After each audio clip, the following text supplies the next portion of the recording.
What's up, world? It's your boy Sway from MTV News. Live streaming into your heart. We are back for episode 36 of Knifey Lion Radio. We are the gift. A very special week. This is the start of the casually non-edited crappy episodes of the off season of Knifey Lion Radio. Joining me, my name's Jonah. Joining me via FaceTime audio, via his car, is the indoor instigator, Zach. It was a perfect time for you to cut out, Zach. Right when I introduced you. My phone rang, but I'm here. How's it going? It's going all right. I have low tire pressure, so hopefully I don't crash. Been there, done that. This week, just a whole lot to talk about. Nothing really, but the big news last week. I don't know if you last week, a few days ago, the possible signing of Mathieu Duplan. And I did a solo podcast about it. Zach, you weren't there for that, and I know you've probably had some thoughts welling up inside of you. Is there anything you want to get off your chest about Duplan? No, I'm super excited, and Justin Hoyt, nice knowing you. Yeah, I mean, I basically said everything there is to say about him, I guess. But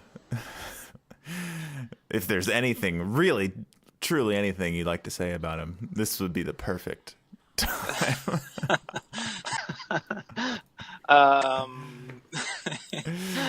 Really, all my info about him I learned from you on that podcast. I was told he looks kind of like Spencer Richey. Thoughts? Yeah, a less handsome Spencer Richey. But he's got that accent. Other big news that came out this week: Corbin Bone had an Instagram post in which he sounded a little fatalistic. It was his end of the year post. A few people saying, does it mean Corbin Bone is done? Is he retiring? Is this it?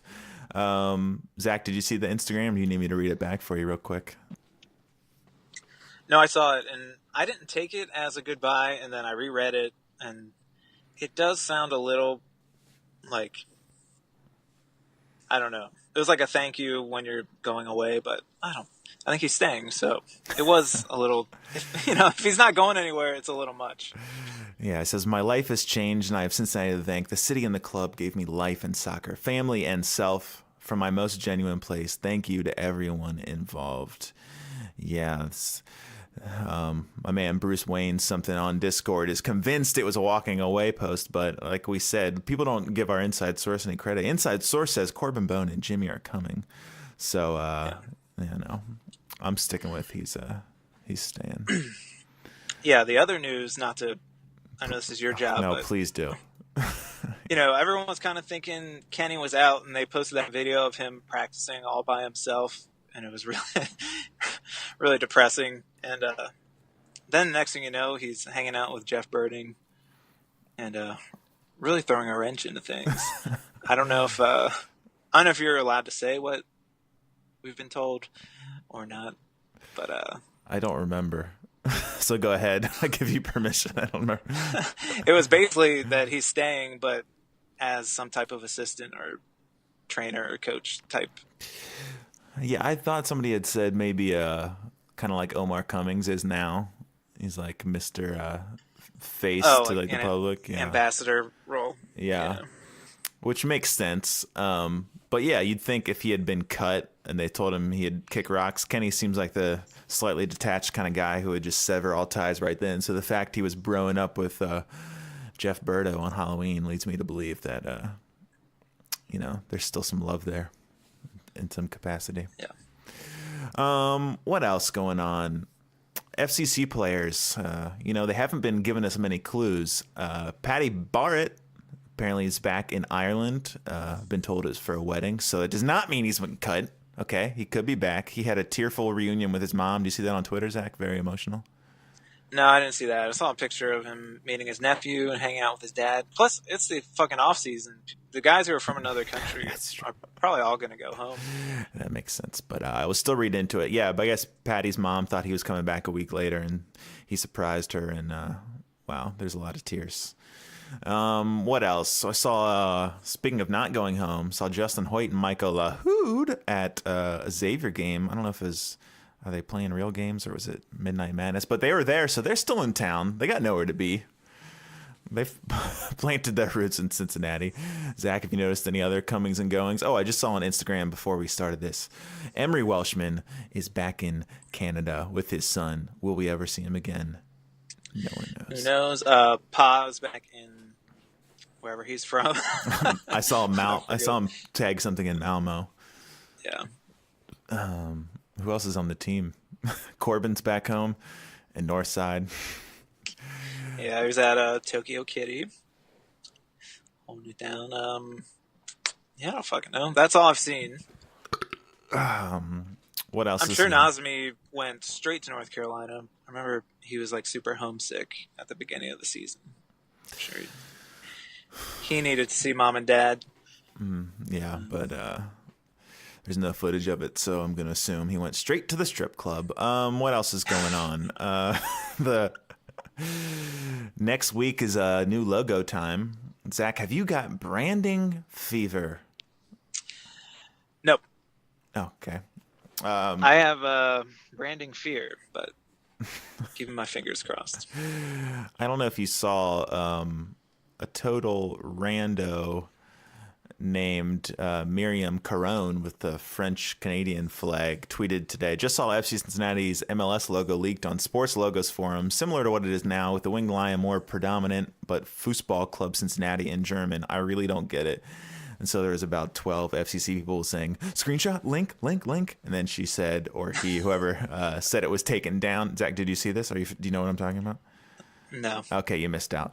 So they said that, and there's a couple more, and so there's some back and forth with FCC people, and then this person tweeted out some very hardcore pornography, and then the next tweet was tweeting at some kind of porn person. I was like, just imagining one of our wholesome fans just desperate for any of the new branding information, and ended up seeing some stuff.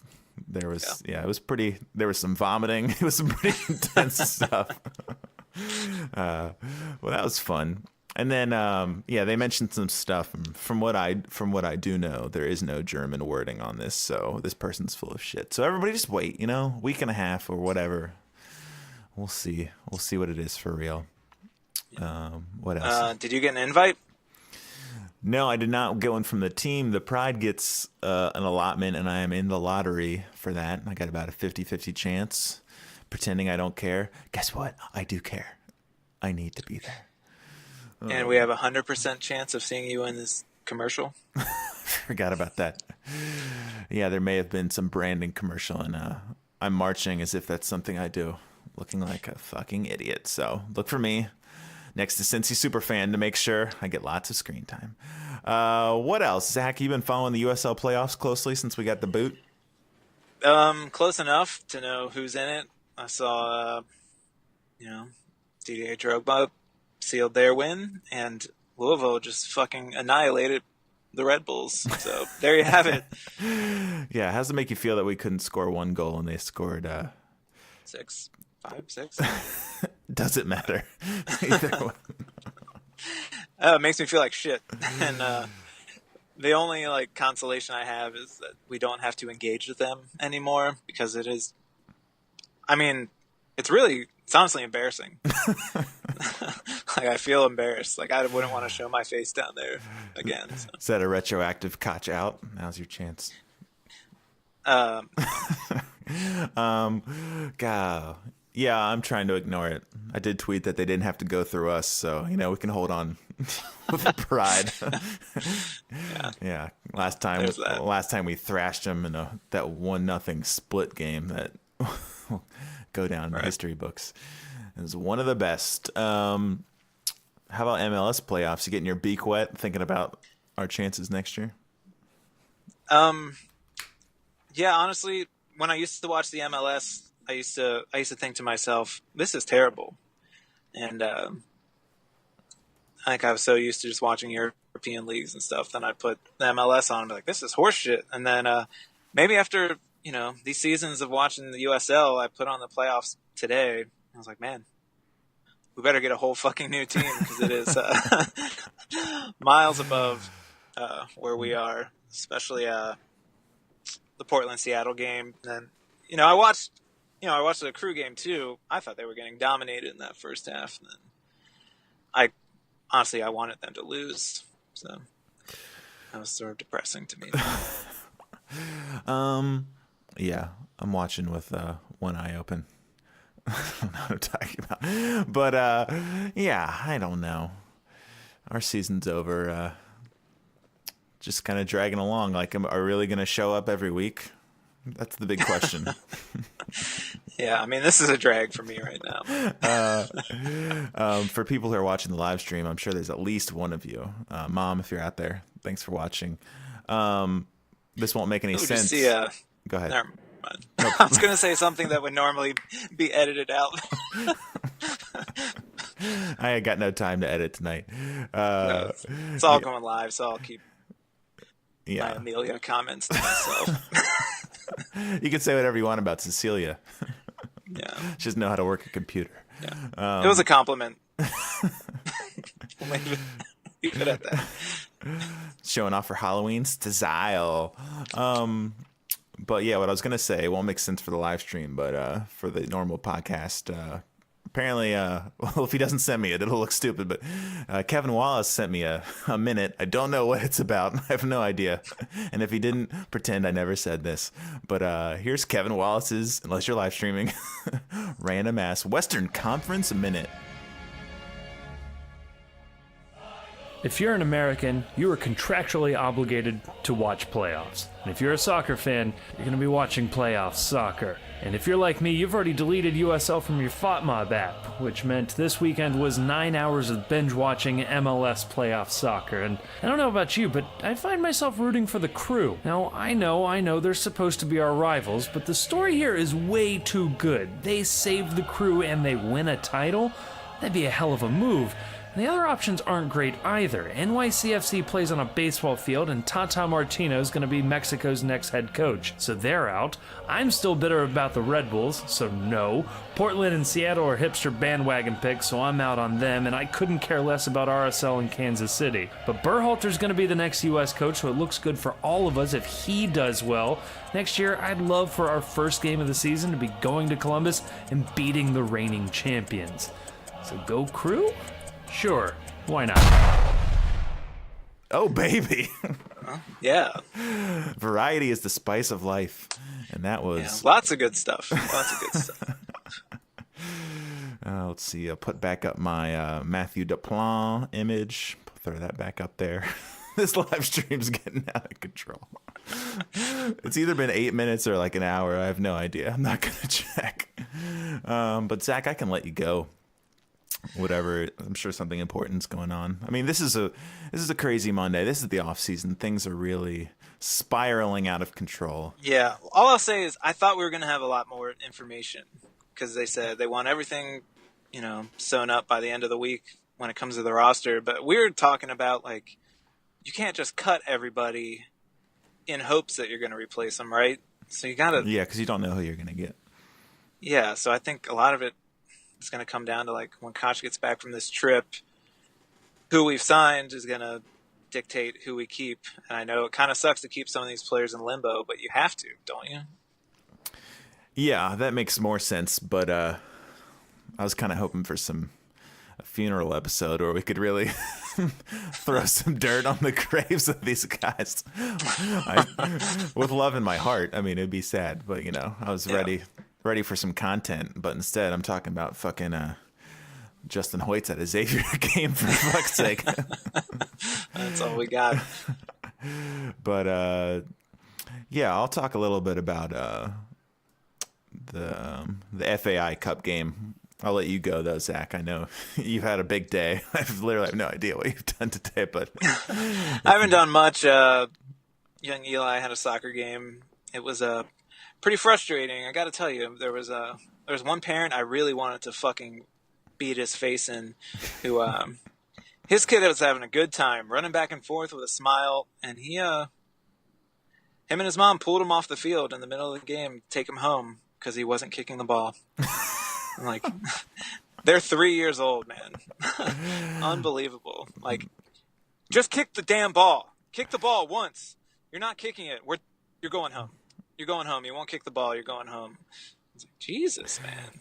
Yeah, that happened at Soccer City for the kiddie kickers. There was a meltdown probably once a game from a kid, and it was this one kid just like crying, rolling on the ground. He did not want to be there. I don't really know why, but so his dad goes on to not really console him, but basically tell him, hey, we paid $60. You have to play. The kid's screaming. He tries to run off the field. The dad slams the gate in his face. The kid is like banging into the door, screaming. He's like, no, we paid for this. I was like, this is what it's all about, baby. Love of the game.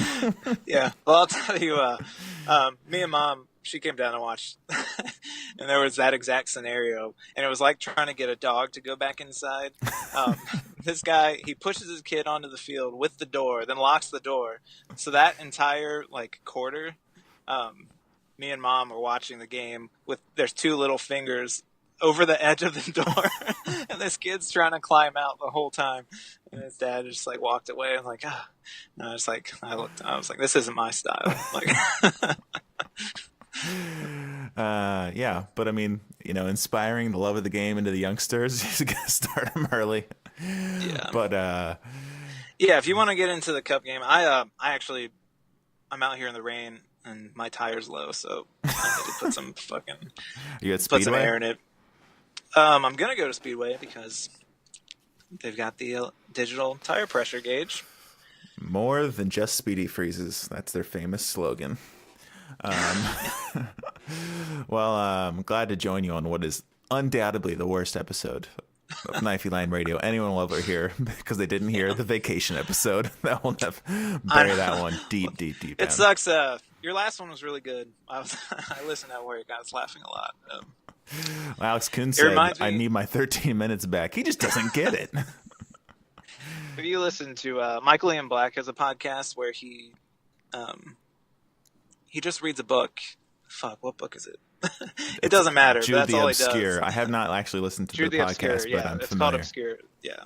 So he reads the book and he analyzes just about every 2 sentences that he reads and talks about it. It very much reminded me of that. I'm surprised I haven't gotten into that because I've enjoyed all of his podcasts up to this point. But yeah. All right, well, good luck with the tires, and next week, tell you what, it's gonna be a lot like this unless they cut some fucking players. Yeah. Here, I'll give you the Jesus gif as your transition out. All right. All right. Appreciate it. Sorry, everybody. It's beautiful. I'll be better next time. All right. All right. God bless. All right, folks. Wow. What a week. What an episode. I literally don't know what's going on in the world. 10 watching. Whoa, Jesus Christ. I just saw a lot of people commenting. Going great, guys. Chris White, I assume that is sarcasm because we all know it's not going great. But earlier today, lastly, I want to talk about it was the FAI Cup Finals. And our boys, Dundalk, the Lily Whites, as we all know they're called, against Cork City, which is Matthew Schwai's favorite team. I'll tell you, it was a fucking barn burner. It was probably the best Dundalk game I've watched all year, and I am a super fan. We're thinking about getting a... we don't need to think about getting one. We've already gotten one. A Dundalk supporters group going here in Cincinnati. It's going to be called Dundalk 513. To be a part of it, though, you have to be a member of the Pride. So hit up thepridecincy.com or FC Cincinnati with an extra T at the end.com, which will redirect you to the pridecincy.com. And if you do that, become a member of the Pride, you are automatically enrolled into Dundalk 513. And that's where we'll be watching one Dundalk game a year because they are guaranteed a spot in the FAI Cup final because they basically appear to just dominate the competition every year. One of 3 fully professional teams in the Irish League. And if you don't know, if it sounds like I'm speaking another language, Dundalk is the home of Paddy Barrett as of last year.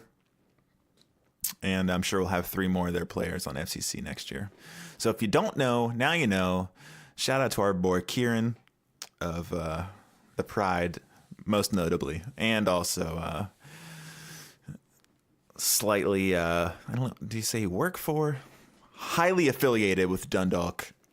He's a Dundalkian, and good for him. You know, his boys pulled it through. The Pride was watching it at Molly Malone's, and God, it was a fucking rager. So this are the kinds of things you're missing out on. I don't think Diane Schlag was watching an FAI Cup final today. And if they were, well, they didn't tell anybody about it. I guess it was a fucking secret. What else? Yeah, everyone has Matthew DePlong fever. And apparently he got the start today in League One. So he's actually, you know, he's out there. He's still doing it. And I really don't have much else to say. Was live streaming a mistake? The answer, undoubtedly, yes. Yes, it was. But we're here.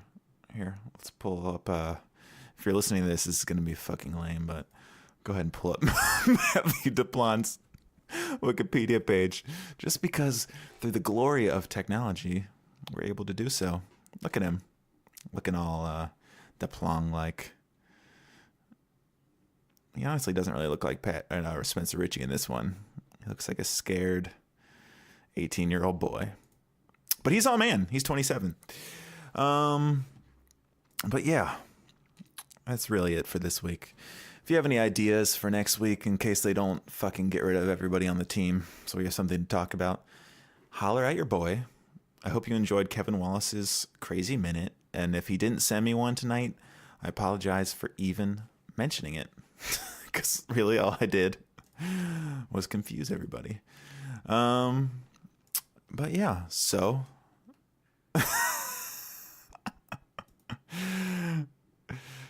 Chris, I can't believe you're still listening. God bless you. God bless you all. Really, I should just be on Pride Slack right now, and you could tell me what to talk about. But it'd be terrible for the recorded podcast. Anyways, so as usual... I want to say Louisville never rise together, but I think we all know it's going to be Louisville forever, owning our ass for the rest of our lives. Just kidding, they're in a league that doesn't exist anymore. Louisville never. FCC, no. Dundalk forever. First place forever. Postseason doesn't count. Rise together.